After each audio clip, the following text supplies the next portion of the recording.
અમદાવાદ જિલ્લાના સાણંદમાં આવેલા glad golf રિસોર્ટમાં ગઈકાલે મોડી રાત્રે હાઈ પ્રોફાઇલ દારૂ પાર્ટી ચાલી રહી હતી, જેના ઉપર સાણંદ પોલીસે રેડ કરી હતી।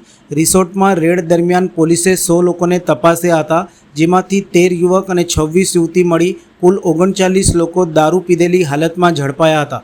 તમામને મોડી રાત્રે જ મેડિકલ માટે સિવિલ હોસ્પિટલ લઈ જવામાં આવ્યા હતા।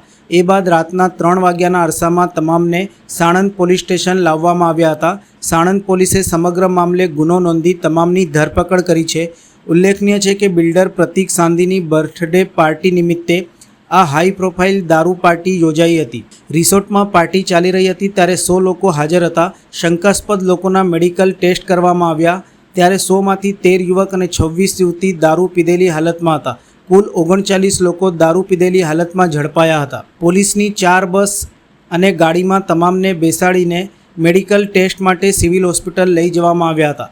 મોટી સંખ્યામાં દારૂ પીધેલા લોકો ઝડપાયા હોવાની મોડી રાતથી સવાર સુધી પોલીસની કાર્યવાહી ચાલુ રાખી હતી।